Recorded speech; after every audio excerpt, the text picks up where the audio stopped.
Like there is such a thing as the illusion of being attracted, where some people manufacture it. That's what some rappers do. Some rappers buy women, literally, like they'll pay the models, get the jewelry. They could be broke as hell, but through the illusion that they have money and have women, all of a sudden they're gonna draw fans to them, right? Because they see other people want them. Understand this, man. It's really merely, it's imitative and competitive. That's what desirability is. Imitative and competitive. Not love, but desirability. Now, the next thing to become a priority and to be wanted more is to create an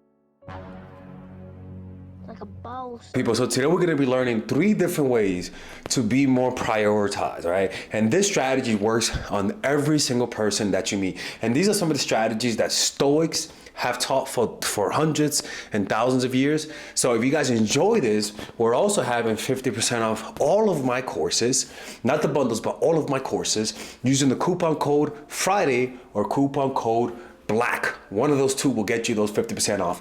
This goes on until the 1st of January. And we're having 20% off all of our coaching calls using the coupon code Black or coupon code Friday by clicking on the description down below and going to Mind for Attraction. That's where you can use that coupon code, all right? So let's begin with the video. And I hope you guys enjoy while I'm closing the channel. And don't forget to hit the like button and subscribe. Let's begin. Begging for attention is something that a lot of us have been conditioned to do by people who have manipulated us into chasing, who have manipulated us into using us as their source of positive emotions. So today I'm going to teach you guys 2 different ways on how to attract attention rather than begging for attention. You're going to get whoever is the target of your attention to give you all the attention you need, because these strategies work. These strategies have been proven to work. A lot of people in the past, a lot of politicians, a lot of the most seductive people we have currently today are using these strategies, all right? And if you guys enjoy these types of strategies, click on the description down below and hit the like button and subscribe if you like this channel. And don't forget, we're having 50% off all of our courses, not the bundles, but the courses, using the coupon code Black, all right, or using the coupon code Friday or Black Friday together, right? So 50% off all of our courses, and by just clicking on the description down below, even my new courses, Emotional Mastery, and my new course, the Charisma Blueprint. All right, so click on the description down below, and also there's a 30-day money back guarantee. Okay, all right, so let's begin with the video. Listen up, man. There are 2 ways that you could bring attention to yourself without begging, because nothing's more anti-seductive and nothing pushes people away more than people who beg, people who have no pride and no self-esteem, right? And this is the thing, is that unfortunately, if you don't want to beg, you have to have pride. That's the most important thing. You have to have pride. You have to have some dignity to not stoop yourself that low where you start begging for somebody's attention. So outside of that, how do you get people to give you attention? Well, you have to understand what are people's main weaknesses, their vanity and their self-esteem, right? And what's the number one thing that's linked up with their vanity and their self-esteem? Their self-worth as a partner, right? It's one thing for somebody to be better than you at something, to be better than you at sports, to be better than you at cycling, and you could bear with that. Nothing is more unbearable than having it and then knowing that someone is more desirable than you, right? And so that's where most human weaknesses, including my weakness, lie. And that's why with other men, I'm more competitive about the women that I date. Why? Because it's competition, right? So the first one is competition. I'm gonna show you how to create that, right? That's when a woman puts me in a sexually competitive state, I start chasing more. But also when a woman is put in this position where she's competing, they start competing more. And in fact, just like basketball, and I've talked about it many times, just like basketball, when there's other people waiting to get next, like when you're playing basketball and there's other people waiting for the person to lose, people notice that when there's people waiting to take your place if you lose, the game becomes more intense, and especially if there's women, because when there's women, guys are not passing the ball. I'm just letting you know. So creating a competition. So let me show you guys how to do it. Now watch this video of this basketball player who did an experiment of men playing basketball with women and men playing basketball without women, to show you guys how there is and this also works with women. Like, it works with women too. How when they sense that there's female or competition of the opposite sex observing them, they put more effort, right? And the reason why that is well, I wanted to see how guys perform with girls watching and without them watching. You know, see if things get a little bit more intense or whatnot. So to fully pull the social experiment off, we played one game regular, which is where these highlights right now you're seeing are from. And as you can see, it's there's no real intensity going on. It's a lot of lackadaisical defense. And again, just look at this. Like, where's the defense at here? But this is me going up to the girls saying, you guys booked the gym for the wrong time. For social experiment purposes, of course. And as you can see, the guys got excited early.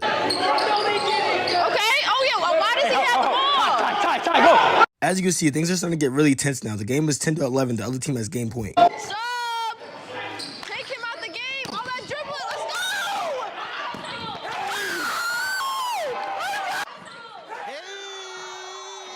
go! Create an aura of desire.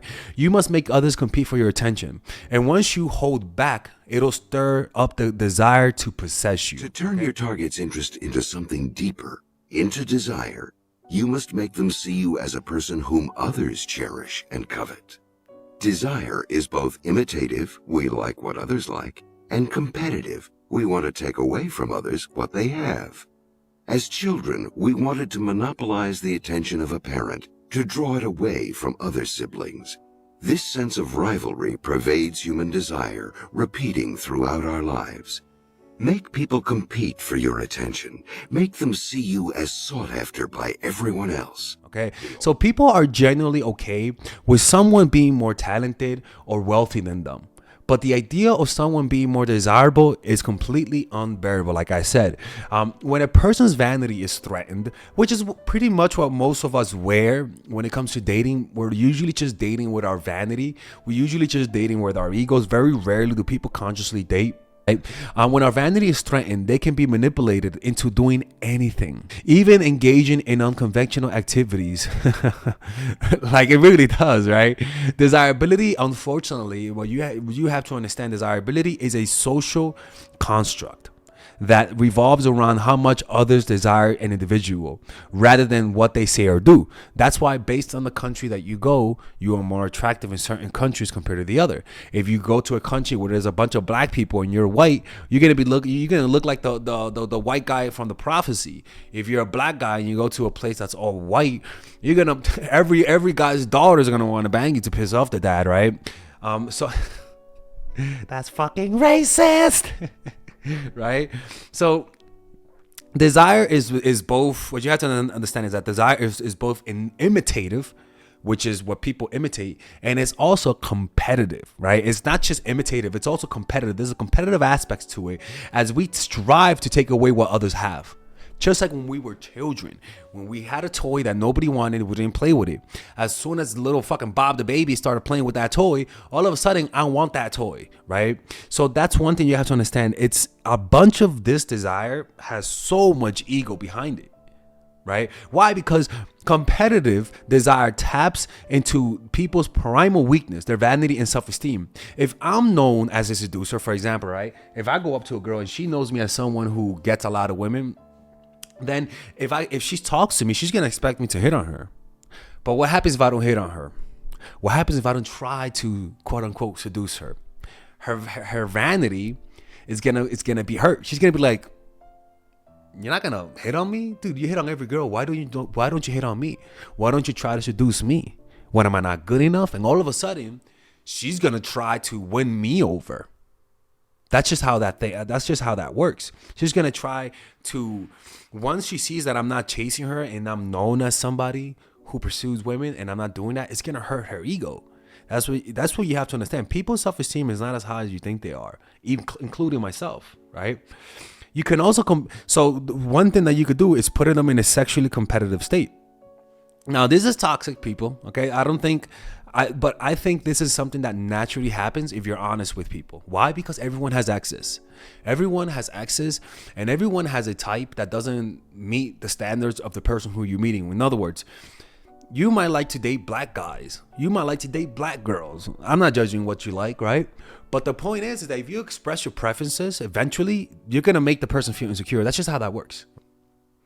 So one thing is, an example is talking that people have done that has caused me to feel this way is talking good about their exes. I know it's crazy, but it's true. Or even talking about like other men in her life, or with women. Women talks about the guys that she's dating, where in my case, it's my job, right? My job naturally just comes with the attention of women who need help in terms of the dating life. But some women who date me might see that, and it might create, and unfortunately for me, a sense of insecurity, right? But what that does also is that it puts a woman more competitive, because they could sense the presence of other people, right? So you could also compare them with someone who's different to them, someone who is known to be better than them, right? It's fucked up, but again, it's a competition. It's a competition, right? Unfortunately, that's what you guys have to understand. When it comes to the dating world and explaining it, when you explain the real dating world, the one who explains it never looks good, because it just looks like you're unveiling a reality that's dark, and you're always going to be blamed for the unveilment of it. You know what I'm saying? So competition. It's comparing them to other people. Having friends is another way to do that, right? Unfortunately, what people have to understand is that having friends will also make your partners insecure. Your admirers can be friends, or even suitors. Call it the harem effect. Pauline Bonaparte, sister of Napoleon, raised her value in men's eyes by always having a group of worshipful men around her at balls and parties. If she went for a walk, it was never with one man, always with 2 or 3. Perhaps these men were simply friends, or even just props and hangers-on. The sight of them was enough to suggest that she was prized and desired, a woman worth fighting over. Andy Warhol, too, surrounded himself with the most glamorous, interesting people he could find. To be part of his inner circle meant that you were desirable as well. By placing himself in the middle but keeping himself aloof from it all, he made everyone compete for his. He stirred people's desire to possess him by holding back. Understand that people look more attractive in a group, right? By you having friends, one, you look more attractive, but also it shows that you have options. Having more friends always leads to more dating options in a larger dating pool, right? So those things you could do to create competition, right? Never hiding the people of the opposite sex in your life. Like, don't hide it. You don't have to talk about it, but don't hide it at the same time, right? People investigate. If you don't hide those people from your life, people will investigate, right? And by sheer competition, by them merely knowing that there's other people of the opposite sex in your life, that they're gonna chase harder for you because of that. It's just human nature. So that's one thing, right? Creating competition. Why it's the most basic primal form, because we've all seen it. When you're competing for a job, I mean, when you see a group of people waiting for a restaurant, the more people there are, the more you want to go. The less people you see, the less you want to go. It's the scarcity principle. When you gravitate towards what's already there, it's like how particles gravitate towards where there's more particles. Not what that's called, but things usually just conglomerate in one spot. Women usually date the same men. Men usually want to date the same women, right?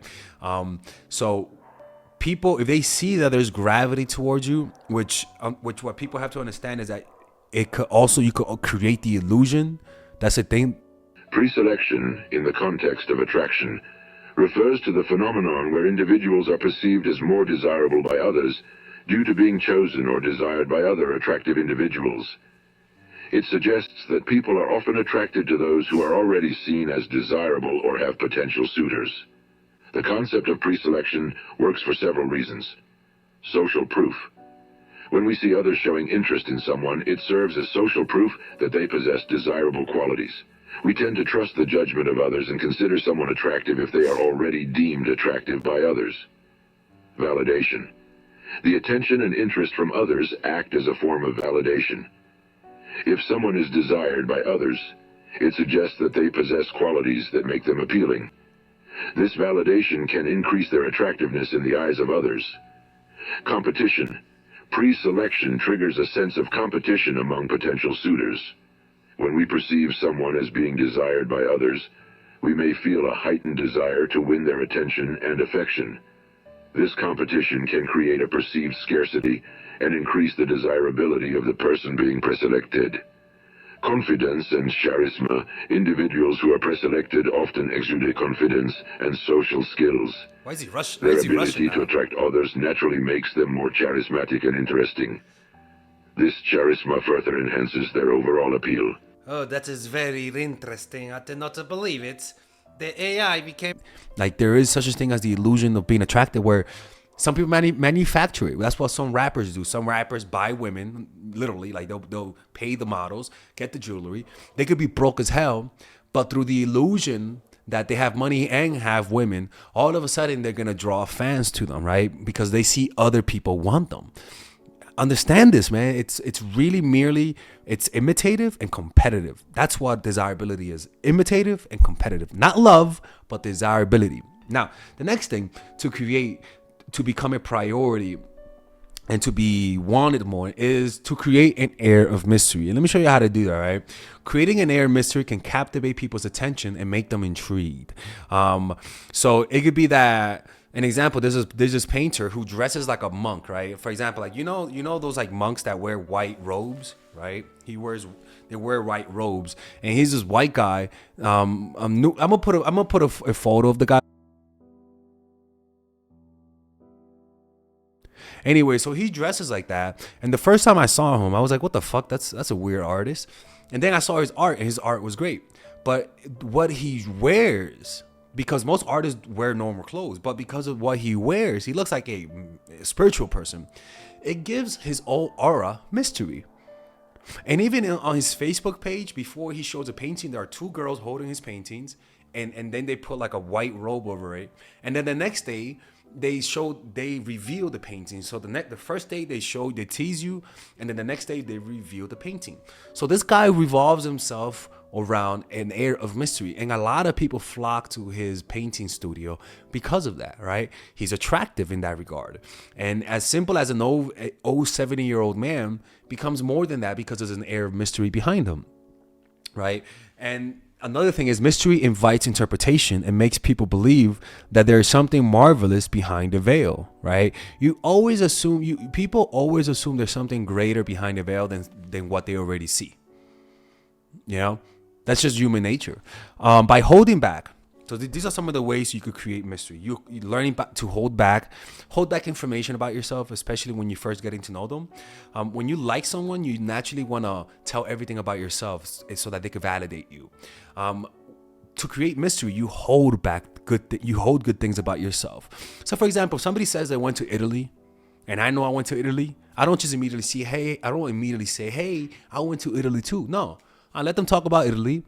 Ask them about it, what they liked about it. And then maybe an hour later, I just say, oh, by the way, I also went to Italy.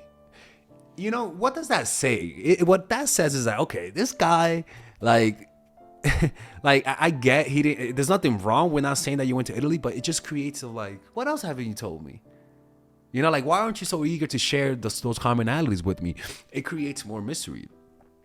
So holding back information, even holding back your nonverbal cues, right? Where a lot of mafiosos, you'll notice they hold back their faces, right? Where even if they're mad or sad, they hold it back. Learning to control your face is one of the most important things when it comes to portraying mystery.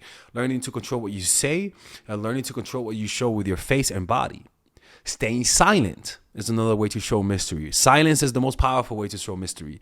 Uttering ambiguous phrases, right? For example, somebody asks me, Alexis, how do you meditate? I could explain to them for a whole minute the meditation process, or 5 minutes, right? Or I could just say it in a quick way and also sound profound. For example, I could just say, if you want to learn how to meditate, I'm gonna just tell you this, and I gotta go right now. You ready? Yes. Okay. Sit, feel, and breathe. That's all you got to do. All right? That's my advice. Sit, breathe, and feel. Just remember that for the rest of your life, and you'll be good, and you walk away. It's just that what's going to happen is that you are giving them raw material, right? You're giving them material. If anybody ponders on that deeply enough, it'll grow into the knowledge of what meditation is. They'll be like, okay, sit, breathe, and feel. They sit down, they breathe, they feel, and they sit.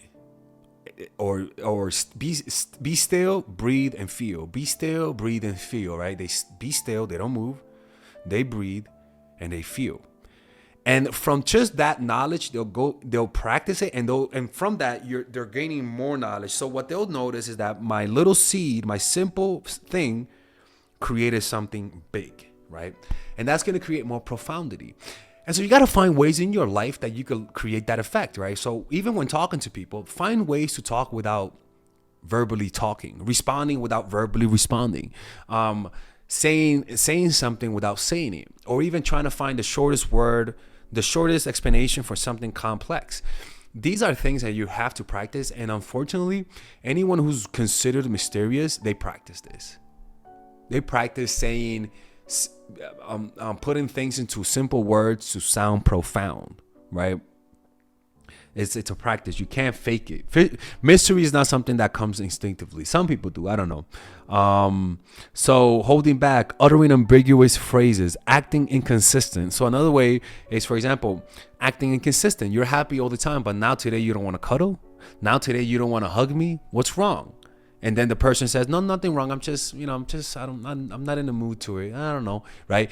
And I'll take the explanation, but then a part of me is going to be like, did I do something? Did I offend them? Did I say something? Did I do this? Did I do that?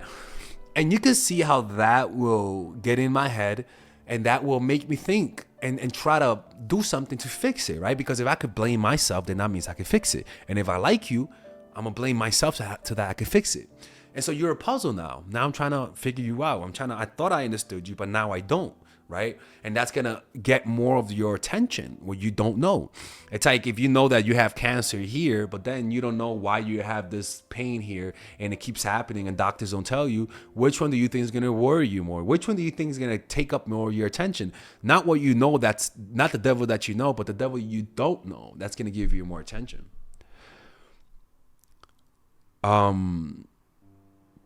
So that's one thing. Holding back, acting inconsistent, you can emanate an aura of mystery. A mysterious person can make something mediocre appear incredible, like a con artist who talks about their methods without revealing the specifics, right? So they could be talking about how they turn water into gold, right? But they never show you how to do it. But a lot of people, if they make it sound mysterious, they could easily scam you, right? A perfect example is NFT, right? NFTs were mysterious. A lot of people don't know what the fuck NFT is, and they still bought into it because NFT was mysterious. They said, no, it works. Look, you buy this, and then you own the digital copy, and like you own the digital copy, and they're like, yeah, that's how it works. Don't think about it too much. It's just look at them, they're buying it, and because there's mystery behind it, but also people are selling it, people just bought into that scam, right? Or crypto zoo, right? A lot of people buy into the things that they don't understand, right? And that's because we're just so gravitated towards mystery. Why do you think Scooby-Doo exists, right? Because they just love mystery. People love what they don't understand. Once they understand a book, they put it down. They go towards what they don't understand, right? So it's the same thing.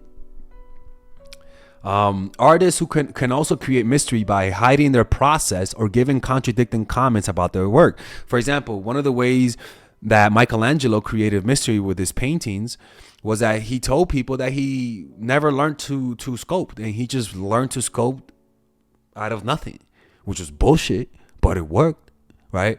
There was this female artist in the book Mastery by Robert Greene that she was making these big sculptures of metal. But she was a short little girl, and nobody ever saw her work.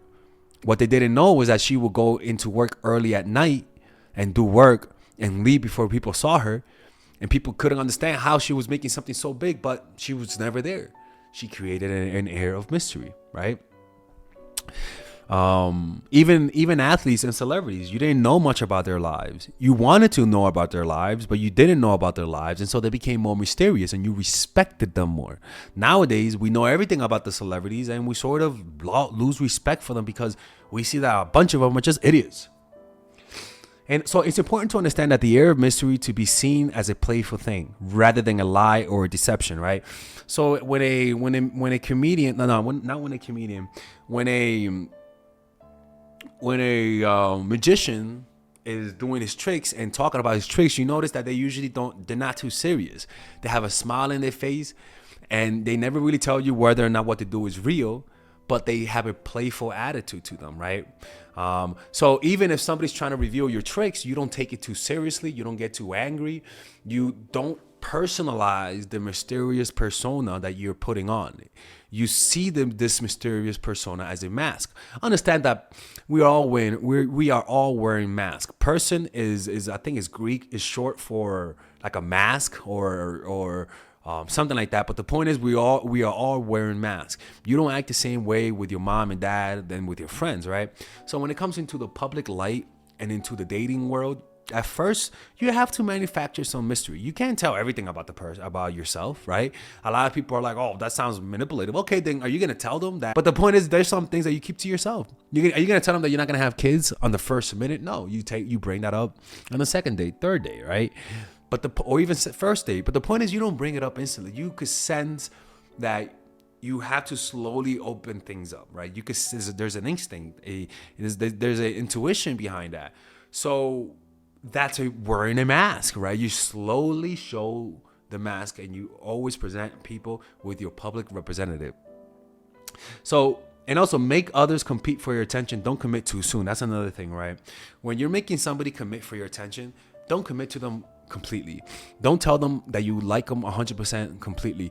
Always leave some doubt in their minds. Always let them know that in the beginning, at least, that you're doubtful about them, that you don't know, that you know that you haven't fully committed, that you need to know them more, that you sometimes lose interest, which is natural and healthy. And if you communicate that will naturally cause them to not feel too comfortable and work harder, right? If you allow people to feel they possess you to any degree, you lose all power over them. By not committing your affections, they will only try harder to win you over. Stay aloof, and you gain the power that comes from their attention and frustrated desire. Play the virgin. Because when you verbally express to someone that they already won you over, they're on to the next conquest, right? Never fully commit to them. Never really make them feel like they completely have you, and you'll notice that you'll have them chasing more. And once you fully commit to them, you'll notice that they appreciate your commitment more because they worked for it. Now, when you shouldn't do this is when there are times when seeking attention is not necessary or may offend those in authority. Like if you have a master, not a slave master, but like a boss, and you have an air of mystery and you have something that's spectacular, but that's gonna risk making him look bad or making yourself look better than him, I will keep it to myself. Being the center of attention also may not always be advantageous, such as when outshining the main performer on the mixtape, right? Like rappers, right? If you're a rapper and somebody invites you to do a rap song on their song, don't rap good, but don't rap so much better than them where people don't even like the main guy's art, right? Because then that guy's gonna resent you, or he may not even use your work, right? In other words, learn to shine without outshining those who are above you and who you depend on. And these are the ways that you get people to give you priority, right? Without completely seeking for attention, because when you do this, you will get attention. And last thing is, make sure that they depend on you. Make sure that this person needs you. Some people don't need you in their lives, right? And the way that you know that they don't need you is because what you have to offer is not their weakness. What you have to offer is not something that they need. Maybe they need emotional intimacy, and that's what you give them. Or maybe it's a job and they need somebody who's organized, and you are really organized and your boss is not organized and they depend on you, right? Having somebody depend on you is more powerful than somebody loving you when it comes to seeking attention. Because when somebody depends on you, they'll fire somebody they love because they depend on you. So you got to make sure that you have something that they completely need. And unfortunately, some people don't need you in their lives. And the way you know is because of the way they treat you and how little they look for you. So to know if somebody needs you in your life, you first have to step back and let them come to you. Let them show you they need you. Once they show you that they need you, then you're able to then apply more of these strategies. But unfortunately, some people are trying to get the love from people who don't need them. And that really fucks with their heads. That really messes with your self-esteem when you're pursuing someone who's not giving you back the same energy. Don't forget, Hope you guys enjoyed this video. If you guys ever want to work with me one-on-one, go to mindforattraction.org. And if you guys, we're doing 50 people. We're doing 20% off our coaching call this December, because it's December, and I know a lot of you guys are going to be calling. Trust me. So that means even phone calls. That means email coaching, all of that. 20% off using the coupon code Friday on my website, or coupon code Black on my website. Black Friday, or you could use any combination. Black Friday, Friday, or Black, right? 20% off my coaching calls, okay? Anyways, I'll see you guys later, and take care, okay?